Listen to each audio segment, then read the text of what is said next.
За явантаач бүгдээрэнд нь орой мэд. За өнөөдрийн хичээлийн агуулга бол Reader's Guidebook. Магадгүй handbook ч гэж хэлэх болно. Guidebook гэх юм те. За яг юу ямар зүйл хийх гээд байгаа юм бэ гэдэг талаар өнөөдөр хичээлийг орно. Яг энэ guidebook гэж юу юм те. Яг энэ өнгөрсөн хугацааны туршид яг арилтаачин болох гэдэг энэ процесс донд ийм зүйлийг хийгээд явчих юм бол бас илүү дараагийн шатнд гарах зөв суурийг өөртөө тавих гэдэг иймэрхүү давуу талууд үүсэх ийм зүйлийг олж харсан мэдээлэлүүд явсан өнөөдөр ч гэсэн. Тэгээд одоо энэ шинээр орж иж байгаа залуучууд маань яг энэ зүйлийг одоо хийгээд явна. Энэ зүйл нь ямар ач холбогдолтой юу юм ямар ач холбогдолтой гэдэг юм чигээр тайлбарлая. За ингээд өнөөдөр хичээлийг эхлүүлье. Okay, trading edge. Өмнө нэг Jupiter буюу багаас манай бас нэг арилжаачин гэж юм бэ? Арилжаачин болоход юу яг юу хийх шаардлагатай юм бэ? Хичээл авчихсан.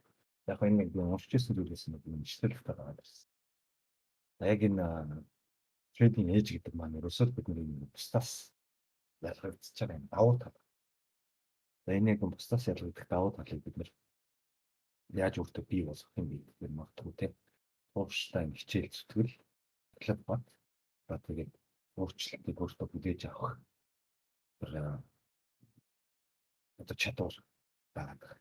За тэгээд мэдээж энэ өөрт байгаа чадвар болон стратегийг одоо үргэлжлүүлэн сайжруулж явснараа өөрийн одоо өчигдөр арилжааг зах зээл дээр чинь маш хэцүү юм болоод маш хэцүү зах зээл байгаа юм. Яг энэ зах зээл одоо амжилт гаргах боломж болоод магадлалыг арай өндөр болох гэдэг маш их юм байна гэж. За тэгэхээр ийм trading edge гэдэг зүйлийг өөртөө бий болгохын тулд энэ Trader's Guidebook буюу өөрийн чиглүүлэх ном чиглүүлэгчтэй болох нэ. Ийм зүйлийг хийх гэж байгаа гэж байна. За энэ guidebook маань яг юу яриад байна гэхээр за ер нь арилжаачин гадаад төвшөлтөд арилжааны батал дээр оролцож байгаа хүн болгоно дүүрэмжсэн. Нэг андарах юм бол нэг стратеги хэрэгжүүлдэг. Нэг бол мөн нэг систем шийдэж ч юм уу дагаж модтой юм дүнтэй. Тэгэхээр би нэг Trader's Guidebook гэдэг юм хэлэхэд энэ яг нь өөртөө баримталдаг зүйлсүүдийг яг энэ стратегis дараалтайгаар нийлүүлсэн. Чиглүүлэгчтэй материалыг л арилжааны гарын хамт гэсэн хэлдэг. Энэ ямар нэгэн орчуулагдсан зүйл биш. Яг өөрөө л нэг энэ зүйлийг л гарын хамт мэрэгнэ. Өөрөө бичсэн одоо их тийм ажлаад тодорхойлтын гаргаж ирэх гэсэн зүйл байгаа шүү дээ. Би нэг л одоо миний өнцгөөс харах бол ийм зүйлийг хийж юм бол энэ Trader's Guidebook болж чадах юм байна гэж хэлж байгаа. За энэ дотор юу гарах гээд байгаа юм те. За яг энэ guidebook гэдэг дотор за goal буюу бидний арилжааны зорилго, за арилжааны стратеги, арилжааны дагаж мөрдөх дүрм, за арилжааны журнал гэх энэ дөрвөн зүйлийг л багтаах гэж бодлоо. За энэ дөрвөн зүйлийг ингээд багтаагаад нэг цогт зүйл болгочих юм бол за бид бас нэг өөр төр ажиллах тэр зүйлүүдийг олж чадах юм аа гэж хараад байна. За эхлээд хэдүүлээ goals гэдэг арилжааны зорилго. За бид хөтөлбөрийн хамгийн ихний хичээл дээр шигүү. За хүн болон яг энэ яагаад арилжааны дээр орох болсон юм. Яагаад энэ арилжааг хийж эхлэх болов гэдэг зорилгыг чинь одоо сууж одоо гэрийн даалгавар өгч ирсэн. За энэ зүйлийг яг энэ арилжааны одоо гарын авлаадаг хавсар хамгийн нэгдүгээр хавсаргамаар одоо бид чинь нөгөө мөрөөдөл гэдэг зүйлийг зорилго тэгээд цааш жижиг зорилтууд дээр тавиад тэр зорилттой хүрэх алхмуудаар ингээд тодорхойлоод бичсэн байгаа шүү. Тэгэхээр эдгээр зүйлүүдийг байнга яг энэ guidebook буюу чиглүүлэгч номон дээр тийм оруулж өгснөөр бид ямар зорилготой яг юу хийгээд байгаа өдөр тутмдаа байнга харж яах юм магадгүй бид нэг ирээдүйд гаргаж болох алдаанаас чинь сэргийлэх цаашлаад энэ даалгавар ухамсар гэдэг зүйл ямар зорилготой юуг эрэлхийлж ирээдүйд юунд хүрэх гээд байгаа вэ гэдгийг байнга хараад ингээд нэг батлаж тушаал кодчлал гэдэг юм даа тухамсартай бий байна. За тэгэхээр хамгийн анхны биеийн даалгаварт өгчихсэн арилжааны зорилт гэдэг энэ зүйлээ хэмжээний рангу болгоод гарын авлагтаа оруулж өгөх зүйтэй хамгийн нэгдүгээр биенийг оруулаасаа гэж хүссэн. Тэгэхээр арилжааны стратеги. Мэдээж нөгөө handbook гэдэг байгаа юм чинь нөгөө бидний өдөр тутамд арилжаа хийх нэг чиглүүлж өгөх гэдэг байгаа зүйл байна шүү дээ. Тэгэхээр бид орж ирээд зорилгоо авчдаг юм. За хоёрдугаар юу гэх стратеги байна. За би яг ямар сетап буюу тий арга барил энэ арилжаа хийж байгаа бүтээгдэхүүн дээр ямар дүр зурглал цаашлаад яг юу үүсэх юм бол ямар хүлээлтээр ямар сетап үүсэх юм бол арилжаанд оролцох вэ, оролдлого хийх вэ гэдгийг тодорхой болгосон багшаа. За мэдээж нэг тусдаа хичээл орно илүү яг энэ арга барилаа олох гэдэг талтай. Тэр статистик яг энэ бүгдний таарсан өөрийнх нь одоо арга барилыг өөрөө оролдож үзээд, туршиж үзээд яг үнэхээр энийг өөрөө ажиллаж чадаж байна уу гэдэг статистиктай дүгнэлттэй юм арга барилыг одоо арилжааны сетапыг гаргаж олсон болов яг энэ гарын авлага дээр чинь хоёрдугаар энэ зүйл магадгүй за зургийн хэлбэр байж болно тийм зургийн хааж тайлбартай байж болно. Үндсэндээ яг ямар сетапаар чи арилжаа хийж байгаа юм, ямар магадлал чамд байгаа вэ гэдгийг өөрөө олоод яг энэ гарын авлагынхаа хоёрдугаар хэсгээр тавьсан. Дандаа гараагаас авсарч явах нь шүү дээ. Орхон байна.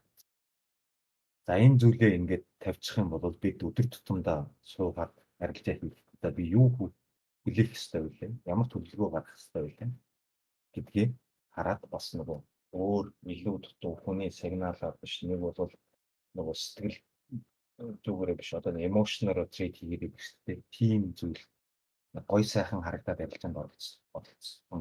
Зүйлүүд анзаардаг тийм. Нөгөө зүйл өсгөх санагдаад байсан учраас бодлороо арилжаа хийх. Ийм зүйлүүдээс бас сэргийлж энийгээр бодит визуал байдлаар ингээд гайдбук гэдэг юм дээр оруулаад өгчих юм бол би ийм төлөвлөгөө ийм статистик гаргаж авсан ийм стратегиэр арилжаа хийх гэж байгаа чинь би сая ийм одоо эмошн арилжаа хийж болохгүй шүү дээ гэдгээ байнга сануулах гэдэг. За ингээд стратеги гэдэг зүйлийг хоёрдугаарт нь тавьчихгүй байна. За гуравдугаарт юу байх юм бэ? За rules тийм дагаж мөрдөх дүрм. Энэ дээр нэг хоёр зүйл орж ирнэ. Scheme management. Сахилгын дагаж мөрдөх дүрм. Хоёр зүйлийг хувааж орж ирнэ. За мэдээж scheme management-ийг одоо маш олон арилжаачин болгоноос одоо энэ сонссон байх тийм. Риск репортын харьцаа, нэг арилжаанд оролцохтой эрсдүүлэх мөнгөний хэмжээ гэдэг ч юм уу тийм. За хүн арилжаачин болгоны өөрийнх нь арилжааны одоо даасны балансаас хамаарат янз харилцан байдаг байдаг. Өөрөө ямар агрессив, ямар төрлийн арилжаа хийдэг гэдгээс хамаарат харилцан адилгүй байдаг. Тэгэхээр яг өөрийнхөө хийдэг арилжааны төрөл тийм скальпинг юм уу одоо day trade юм уу swing юм уу mid swing юм уу гэх мэтчлэн өөрийнхөө арилжаа хийдэг төрөлтөө стратегитай харуулаад тийм стратегч магадгүй өндөр риск реварттай арилжаа хийдэг юм статистиктай арга барил сонгож авсан бол систем менежментийг өөрөө гарч ирдэг шүү. Тэгэхээр ямар ч хэлсэн нэг ямар нэгэн байдлаар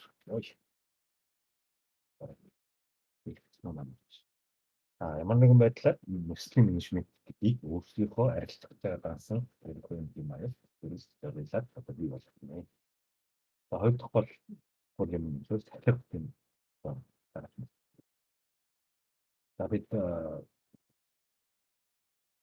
Кэпат гэхээр одоо юу гэх юм те стоп-лосс зөөдөг магадгүй давхарлаж явуулдаг. За төлөвлөгөөгүй арилжаа. Хит ядарсан үед арилжаа. Жолоо машин жолоодож явах үед арилжаа.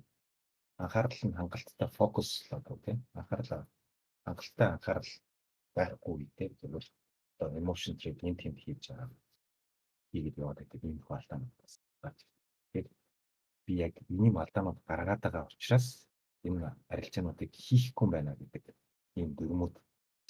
За эдгээрийг хаанаас олж авах юм бэ гэхээр нөгөө л нэг арилжааны журнал одоо дөрөв хэсэг болж тийм арилжааны журнал. За энэ маань бидний ерөөсөө яг бидний яг юу хийгээд байгааг толдон харуулж идэг. Яг л ерөөсөө ямар нэгэн ажлыг хийж гүйцэтгэхэд бүх юмний лог буюу бүтгэл явагддаг. Яг тэрнтэй адилхан арилжааны журнал гэдэг юм ерөөсөө би юу хийж байгаа гэдэг ерөөсөө тэгэл хизээ хийсэн, яах гэж хийсэн, ямар байдлаар хийсэн, ямар нөхцөл байдал хийсэн, юун дээр хийсэн, ямар үед хийсэн гэдэг юм зүйлүүдийг ингээд бичиж явах юм бол нөгөө түрүүнд дурдсан шиг хэд ядарсан байх үед арилжаа хийсэн гэх тэмдэглээд байгаа юм бол нөгөө нэг ядарсан байх үед арилжаа хийгээд байхад одоо алдагдaltaй хүлээгээд байдаг бол хүн ядарсан байх үед арилжаа хийхгүйг ирмэлцэн. Тэгэхээр нөгөө нэг цахилгаан бүтээний дүрм дуугаа юм журналаасаа юм зүйлүүдийг одоо төвж авчигшиж оруулах юм байна гэсэн. Чокомикаараа. За тэгэхээр мэдээж арилжааны журнал гэдэг тусдаа хичээл орсон шүү дээ. Яаж явах вэ? Юу гэж явах вэ? Яг би ингээд нэг өнгөчний ярьж байгаа шүү дээ. гэж арилжааны журнал гэдэг нь том хичээл 2-3 тавтаад авсан учраас бүхэн юм надад асуу бүхнийг нь тайлбарлахгүй. За яагаад энэ дөрөв маань орондоо хэлхэж хэрэгтэй болоод байгаа юм бэ? Нэг дор байж ивэл гэдэг гайд бук болгоод нэг дор байж байгаа юм бол бид ямар ачаал бүгдэлтэй хэрэгтэй зүйлүүд болох гэдэг юм байна. Энийг тайлбарлаж оруулаад байна. За тэгэхээр одоо нөгөө бид байнгын хаштай алдаа бүтээглээс судалцаад стратеги ажиллуулад ингээд явж байгаа пост нэг гайдбук гэдэг нэг дөрвөн зүйлийг 1 2 3 4 нэг бук болоод хавсаргаад энэ бүр электрон пресэж болсон хэлээд хан дээрээ нааж болсон самбар дээр хичээд одоо арилжаа хийдэг ширээнийхээ юм дээр самбар дээр өөрөө ингээд ямар байдлаар хийх нь тийм чухал биш. Хамгийн гол нь вижюал буюу одоо нөгөө нүдэнд харагдчих байдлаар арилжаа хийх болгондоо бүрт чинь харагдчих байдлаар байж байвал бид юу хийх гэдэг юм бэ? Энийг эргээд харах юм бол хамгийн нэгдүгээр хэлгээд ямар зорилготой арилжаа чинь байдгийг харах тутамдаа хүн талбар хэмсэрт нэг код чинь ямар стратеги хэрэгжүүлэх гэдэг юм бэ? Төлөвлөгөөтэй арилжаа хийж байгаа юм уу? Стратегийнхаа дагуу хийж нэггүй юу гэдэг яг уртад болчихсон бол яг тэ өөр юм хийх гэдэг юм бол хүн өөрөө гэсэн зөв алхам хийх тэр шийдвэрт нь бүгд туслах гэдэг. За энэ ачаал бүгдлүүдийн талаар үргэлжлүүлээд яриа тий. За ер нь ямар нэгэн зүйлийг ингээд хэрэгжүүлэхэд тийм нэг чиглэлүүлэх гэсэн төлөвлөгөөтэй байгаа. Дагаж мөрдөх дүрмтэй байх юм бол нэмэгдэх гэсэн.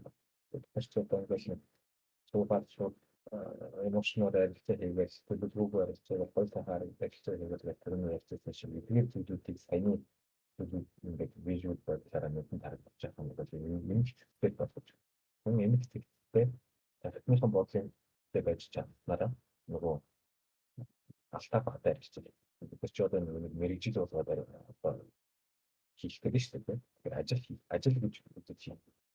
ажил гэж үзэж юмыг нэмж юм бол арай нэг дараатай цаашаа бүгднд нь нөлөөлөх эргээр нөлөөлөх гэж хэлдэг биш үү?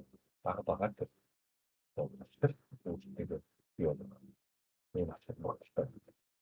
За тэгээд цаашдаа өөртөө одоо нэг стратеги хийхдээ рекорд хийж байнгын 7 хоногийн татварлан одоо би танд дүгнэлт гаргая гэж байна. Яг нөгөө стратеги чинь нөгөө зах зээл дээр ажиллаж байгаа юм уу? Яагаад гэвэл зах зээл маань өөрөө байнгын өөрчлөгдөж байдаг. Тэгэхээр бид энэ бүх арилжаануудад журнал ба 7 хоногоос дүгнэлт гаргаж явснараа нөгөө зах зээл маань яг энэ зах зээл дээр гарч байгаа өөрчлөлтийг бид олж үзүүлэх таны ашиглаж байгаа стратеги гэдэг зүйл чинь яг одоо ажиллаж байна уу? Ямар магадлалтайгаар ажиллаж байна вэ? Гэдгийг одоо олж харах үйлчлүүлэх за үүнтэй тасан энэ процессын ажилт чинь одоо эргээд нөлөөлөх юм болно. Дагуулгт юу гэхээр ирээдүйд гаргаж болчихлоо одоо хязгаарлалт байна. За магадгүй нөгөө тэгэл аль хэмжээ өөрчлөгдсөн хэмжээ драматик өөрчлөгдсөн зүйлтэй нөгөө нэг хуучин стратеги ажиллуулах гэдэг. Одоо магадгүй нэг хажуугийн тренд явж байгаа. Тэгээ хажуугийн хөдөлгөөн явж байгаа стратегтэй арилждаг хүн байх юм бол тэр тренд гараад явж байгаа үед ажилтгүй стратеги маань ажилтгүй зохицуулын ажилтгүй тийм тийм хэмжүүртэй явж байгаа үед арилжаа нөгөө өмнөх стратеги ажиллуулах гэж магтлаа ажиллуулах гэж явж байгаа магтаалтай юм байна. Тэгэхээр энийг keep up хийснээр бас нэг ирээдүйд гаргаж болж байна. Одоо хязгаарлалтай байна. Тэгээд түрүүний хэлсэнчлэн одоо яг энэ хийж байгаа ажлаа нэг зорилго чи юу ямар стратеги хэрэгжүүлдэг вэ? Би ямар сахилга бодсон эрсдлийн менежментийн дүрмтэй хэлээд үгүй. Байн ингээд нүднээр тавьчих юм бол үнэхээр нэг юм болдог юм шиг байна. Болчихлоо. Би бол тэ swing trade шүү. Би start хийх гээд байгаарай. Гэдэг зүйлээр байн нүдэндээ хараад болдог юм шиг өөртөө суудгаад коуч өгчих юм бол дараа нь магадгүй сарын дараа магадгүй тодорхой хэмжээний хугацааны дараа яг нэг муу туршид буюу буруу шийдвэр гаргаад байгаа. Өөрийнхөө хийн гэж бодсон одоо төлөвлөсөн зүйлээ биш төлөвлөгөө зүйлээ хийгээд байгаа зүйлүүд сэтгэл хязгаарлаж байна.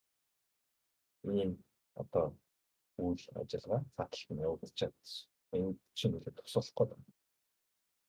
За тэгээд нөгөө журналаа сатлахгүй яг үнэхээр яг боддоор нэгч одоо алдагдaltaй журналаа за би нэг багшд харуулах байгаа. Тэгээд журналаас асч ирэхгүйгээр яг өөртөө зориулж бодсон зөв статистик гаргаж ирэх юм бол бодит журналаа төлөвлөж явах юм бол астанаас цааш сатлахгүй суралцж явах процесс гэдэг юм. Энэ л вирусоо чад тогтолтой зүйл байгаа даа. Эдгээр нэг базад хэлэх юм бол цаашдаа тийм яг conclusion юу байх гэдэг нь хэрэгтэй. Яг энэ харилцааны гарын авлага гэдэг зүйлийг өөртөө зориулаад байна. Тэгээд өөрөөр ямар төлөвлөгөө ажиллацсан ямар стратеги ажиллаж байгаа гэдэг зүйлүүдийг яг өөртөө зориулаад ингээд бэлтчих юм бол яг нэг өөрийнхөө гаргаад байгаа алдаанууд илэрхийлж мэдээ алдаан хүлээн зөвшөөрөл тааштай суралцаад яа. Тэгээд шаардлагатай чадваруудаа хүлээлттэй байх юм бол байж чадахгүй юм байна. Тэргүй байгаа бол бид өөртөө ажиллах нэг стилүүдээ одоо суралцах хэрэг болох. Тэр чинь одоо энэ гайдбук харж одоо рекорд үсгэснээр өөрийнхөө алдааг л илрүүлээд цаашаа дараагийнхаа төвшин рүү явах гэдэг гэсэн бах санаа. Энэ нөгөө урдаа тавьсан байгаа зорилгод бол батж жилийн өмнө тийм тодорхой хэмжээний хугацааны өмнө хийн тул бид нэр тэр зүйлүүдийг хийх шаардлагатай юм байна гэж байна. За тэгээд дахиад давтаад хэлгээд тийм арилжааны журнал дээр журналын арилжааны гарын авлага гэдэг зүйл дээр яг юу байх гэдэг юм бэ? Арилжааны зорилго нэлт тавьчих нэг байн гарч ирэх юм бол нөгөө далд хомсор маань гэдэг юм. Зөв хөдөлчих юм бол энэ байн сэргийг гаргах зөв рүү тэмүүлэх магадлал маань өндөрсгөн арилжааны арга барил стратеги нэг маркет өөрчлөгдөх тэр одоо энэ арилжааны арга барил стратеги гэдэг зүйлээ байнгын сайжруулж явах шаардлагатай зүйл нь өөрөө маркет маань байнгын өөрчлөгдөж байгаа учраас энэнийхээ нөгөө маркетинг статистик байна. Банк танилцж апдейт хийж явснараа илүү одоо эрэг бүх дагуурлаг угаалт хэмжих гэж байна. За тэгээд сахилга бодлон өрсөлдөлийн дүрм нэг номонд оруулж тий. Яагаад бид нэр ерөөсөө нэг тийм бүлэцгүй төлөвлөгөөгүй арилж хийгээд байгаа эдгээр зүйлүүдийг бол хязгаарлаж энэ сахилга ботон дээр яг л одоо хязгаарлаж гэж энийг л яг дагаж мөрдөө гэдэг утга санагдаж байна. Өрсөлдөлийн дүрмээр ч гэсэн нэмж ордог статлаас үзүүлдэг өшгөнийхөө эсрэг ордог. За тэгээд эдгээр зүйлүүдийг ерөөсөө эмошн өөр дээрээ ажиллах яг энэ чад суралцж стилүүдээс суралцах юм бол гаргаад байгаа алдаануудаа сайжруулах ёстой зүйлүүд арилжааны журналаас өгөөд олчих гэдэг ийм дөрвөн зүйлийг л энэ арилжааны одоо гарын авлага гэдэг зүйлээр хөдөлгөөлээ. Бүтц болгоод нэг ингээд баг нь болохоор харж одоо үндсэндээ харилцааг одоо хин нэгэн хүн хэрхэн яаж хийж юм бэ? Ямар зорилготой, ямар гараа бодлоор, ямар сахилга таттай систем менежментийн дүрмтэйгээр би энэ ажлыг хийж гүйцэтгэх юм бэ гэдэг гайдбук буюу өөрийнхөө чиглүүлэгч яг энэ номтой л байна. Тийм үү? Бид нөгөө нэг яг л юм байна л та. Тэгээд ажил хийгээд явж байхдаа магадгүй CEO-нороос тий өдөртөх албан тушаалтнаас л даалгавар аваад тэрнийхээ даалгаврыг аваад ажлыг өсөрсөн байгаа юм. Гэтэл бид чинь нөгөө яг арилжааг юм бүгэн шийдвэрээ өөрөө түргэн дагаад хийдэг ажил учраас тэр скиллээс бид нэр дийлэгдэн харах суралцах хэмжээг тэгэхээр одоо өөрөө өөрийгөө контрол өөрөө өөрийгөө зөв зөвхөн чиглүүлэгч одоо юм гайд буюу хөтөч маань гэсэн нэг хийдэг тийм ийм зүйлтэй болж аваад явахгүй бол одоо дийлэнх залуучууд нэг ийм зүйл байхгүй байгаа нэг тийм байгаа тийм ойрын төрсөн нэг хамгаалж төр явж байгаа юм шиг л юм судалтай даваад нэг өдөр очныг аргатай биш суралцаад тэрийг бүрэн ажиллуулж чадаад байгаа хэсгээ ч мэдчихгүйгээр хангалттай хэмжээний сампл тавьж feedback тест хийж статистик гаргаж үзэж өөрөө ажиллаж чадаж байгаа хэсгийг үл мэдэн л яг энэ дотор юусэн гэдэг нь самбараад үзсэн. Яг тийм бүх зүйлүүдийг зэрэгцүүлээд ингээд тэгвэл яг нэг мөнгө гэдэг зүйлийг анхаарлаа хандуулаад хайдал фокус хандуулаад тэмч явснараа илүү алдаа гаргаад хэмжээний алдаанууд гаргаад тэгээд тэр цаг хугацаа насны хэмжээд байна. Тэгэхээр бид өөрсдөө одоо өөрсдөө CEO нэр болж байгаа учраас өөрсдөө шийдвэр гаргах хэмжээний төвчнүүд ийм ажил хийж байгаа учраас өөртөө ийм компанид ажилладаг яаж авч явах юм бэ? Өөртөө яаж хязгаарлалт тавих юм бэ гэдэг зүйлийг юм зүйлийг хэлж чадахгүй бол бид чинь өөрөө нэг байглаас одоо нэг хамгаалалт системтэй survival юутай гэдэг шиг хүн болгоод чи намайг юу гэдэг байгаа юм бэ? Өөрийнхөө бурууг ялцаадаг хүлээн зөвшөөрдөг юм дан характертай юм амьтад учраас энийг контролдож за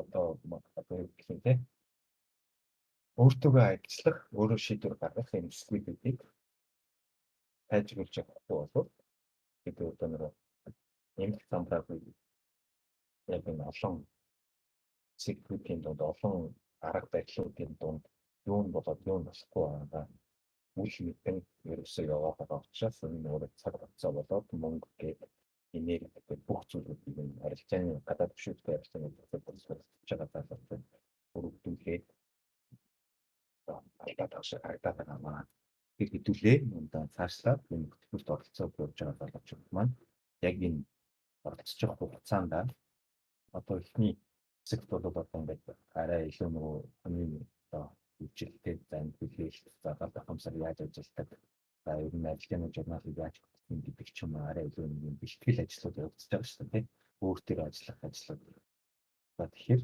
тэр ажлуудаа хийж дуусныхаа дараа яг арилжаанд оролцож одоо тэр оролцож эхлэх үеэрээ яг энэ арилжааны гарын хандлага гэдэг зүйлийг хааштай бий болгоно гэсэн.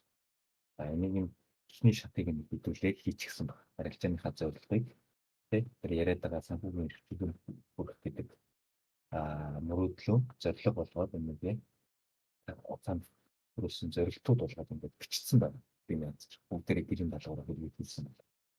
За тэгэхээр одоо нөгөө арилжааны арга барил болон стратеги руу байна. За би ямар төрлийн арилжаач чинь болох байгаа юм. Ямар арга барилаар ярилцж байгаа хийж явах юм, гүйцэтгэж явах юм. Одоо нөгөө өмнө сурж исэн арга барилаа яг нөгөө статистиктэй дүнлэх back test хийн демо дээр арилжин энэ хугацаанд цаагаараа эхлээд явж байгаа ч гэсэн цаагаараа яг өмнө нь туршаад явж исэн арга барилууд дээр яг тэр статистикийг гаргаад явж байгаа гэдэг даалгавартай байж байгаа шүү дээ. Тэгэхээр одоо хэдүүлээ дараагийн энэ 2 сар гаргаад арилжааны арга барил стратеги гэдэг зүйлийг илүү гүнзгий орох нь байна. цар гарангийн хугацаанд өөрийнхөө хувийн бэлтгэлүүдийг хангаад явж байгаа байх гэж найдаж байна. Одоо бас төслийн хоёр маань хангалттай бас тэгээд ажлын арга барилаа одоо хувийн энэ нэг сэтгэл зүй, арилжааны сэтгэл зүй гэж юу байгаад байгаа юм. Арилжаач болохын тулд юу гэдэгт ямар скил шаардлагатай байгаа юм. Нэг бас одоо олон давтамжтайгаар олон специалист бүрээд Европод очиж шалтгаан тэгээд юунд очиж байгаа ямар цаг шаардлагатай байгаа юу хийх мэдэд гэлцэн бэлтгэлтэй ороод ирэх юм бол энэний дараагаар хэдүүл яг нэг үндсэн боломжтой байгаа юм. Энэ маань юу дараа ингэж явж байгаа юм. Тэгэхээр өнөөдрийн арилжаачны гайдбук буюу яг энэ чиглэлийг хөтөж номыг одоо би болгох цаг хугацаа энийг танилцуулаад байгаа нь арилжааны зорилгоо одоо бичээгүй зорилтоо тавиагүй өмнө нь өгсөн даалгавруудыг хийгээгүй хүмүүс байгаа бол энийг хийгээрээ яг энэ гайдбук гэдэг зүйлтэй одоо нөгөө хэдүүлээ 3 сарын хугацаанд цагаан сар гайдбук гэдэг зүйлийг бий болгоно. Тэгэхээр мэдээж хөтөлбөр дууссан цаашаа үргэлжлээд энэ банкын апдейт хийж байна. Явуулах шаардлагатай гэж ойлгох хэрэгтэй. Тэгээд түрүүн эргээд нөгөө юуны хичээлийн хэм ярьсан зүйлийг эргээд ирээ. Трейдинг ээж гэх таныг бусдаас ялгарх давуу тал бөгөөд энэ маань өөрөө юу шаардаад байдаг вэ? Танаас стандинг буюу тууштай хүчин чармаал тийм ба тасан цогцоход бэлэн байхыг шаарддаг юм чадвар нөхцөл юм аа. Та юугаараа илүү давуу байгаад та энэ зүйлээс арилжаа гэдэг байх гэдэг. Мөнгө спот аа. Та хүлээлттэй байж чадчих байгаа юм. Та алдаанаас суралцж чадчих байгаа юм. Та хангалттай цаг хугацаа зарцуулж чадчих байгаа юм. Их мэдчихэнтэй. Та стратеги яг бүрэн туршид үзсэн их мэдчихлээ. Илүү тэр нь нэгнээсээ илүү win rate байх гэхээс илүүтэйгээр яг энэ стратеги өөрөө зөв ажиллаж чадчих байгаа. Танд ямар давуу тал байгаа болохоор та энэ арилжааны гадаад хөшүүртэй арилжааны зохицолд орж ирээд яг санхүүгийн эрхчлүүд бүрэн нэг бол нэмэлт ашиг орлого голно гэсэн юм том зөвлөг тавиад яваад байгаа юм би.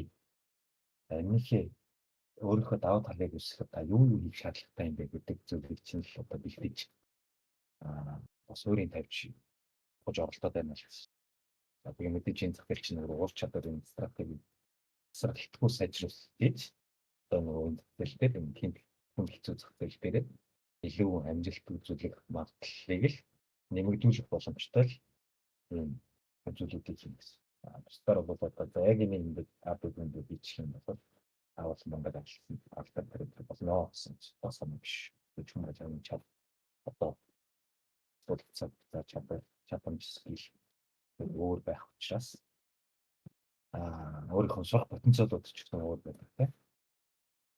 Тэгэхээр сургалтын хөтөлбөр маань өөрөө үндсэн яг юм зөв суурьтай зөв гэж бодож байгаа сүүлийн хэдэн жилдээ тодорхойлсон яг юм хөтөлбөр болоод өөрөө сургацж явсан юм туршлаган дээрээ тодорхойлсон зүйл учраас мэдээж би 100% зүйл үнэн байх гэж бас яриул бас дутагдaltaй байх. Олон хүн дээр сампл гэж бас туршилт хийгээд энийг сайжруулж явж байгаа учраас улам сайжраад явж байгаа болохоор гэж харж байна. Хэрвээ та дагаад нөхцөлүүдийг стратегтэй ингээд харагдаад байгаа бол үрдүн гаргаад явж байгаа хүмүүс цөөнгүй байгаа учраас бас яг энэ зөвлөлтөөр одоо тавьчаад байгаа зөвлөлт чинь одоо нэг алхам ойртуулах юм болов уу гэдэг ийм л хүсэл эрмэлзэл байгаа даа юм. Тэгээд бүгдээрэнд нь амжилт хүсье. Бүгдсэн гэрийн даалгавар зүйлүүд бүгдийн цаг хугацаанд нь хийгээд яваарай.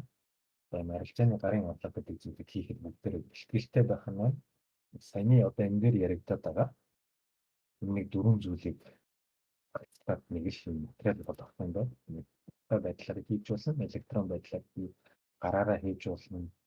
Хамбар дээр бичиж хийгээд би болох нь хамгийн гол нь арилжаал хийх тутамдаа яг тэр нэг муу туршлуудаас салахын тулд алдах ухамсартай юм зөв код шүү дээ. Зөв одоо туршлыг дадлыг тийм бий болгохын тулд visual буюу нүдэнд харагдчих байнгын өөрт чинь харагдчих байдлаар байж их юм бол илүү зүгээр надад бас санагдаад байгаа юм. За тэгээд тийм байна.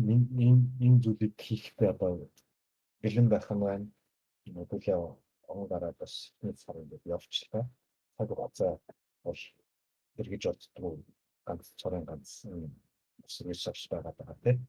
Тэгэхээр бүгдээрээ энэ жилчингээ ажиллах дээр ийм зүйлийг хийх нэ бэлтгэн бэлтгэлтэй бол цаг хугацааны бэлтгэлтэй ажлуудаа хатгаад хийгээд явах гэсэн.